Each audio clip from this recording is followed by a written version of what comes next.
15-year-old Lee Boxall left his home in Cheam one Saturday last September to see a football match and hasn't been seen or heard of since.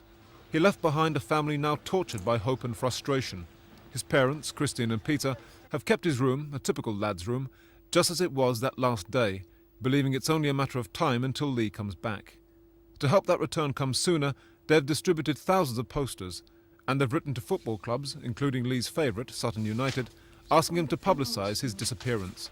It's helped a little to relieve the worst thoughts about his fate this past year. I'm a mother and I fear the worst, but I always hope that one day he will come back.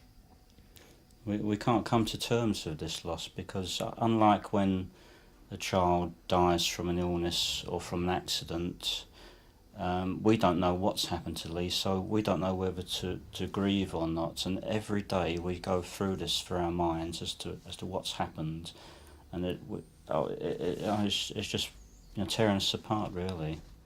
The Boxalls are convinced Lee didn't run away, that he must have been enticed away. Whatever has happened, he's joined the swelling ranks of London's missing people. At the start of 1988, nearly 10,000 people were listed on police files as missing. At the end of the year, more than 2,000 of them were still unaccounted for. It's for the people they leave behind that a telephone helpline is to be opened.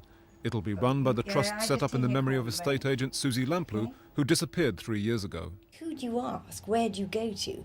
Well, how do you get posters made? How do you know where to look, what to think about?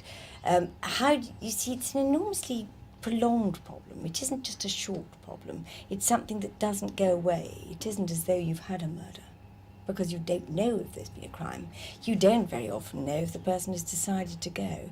It's something that we can help by talking it through. The Boxalls will staff the helpline when it opens later this month, sharing their experience to help others in the same limbo of uncertainty. Christine's message will stress the importance of exploring every avenue to publicise the search for a missing loved one. They don't come to us, you've got to go to them. But somebody out there has got to know where our son is, and I'm convinced there is somebody there who knows.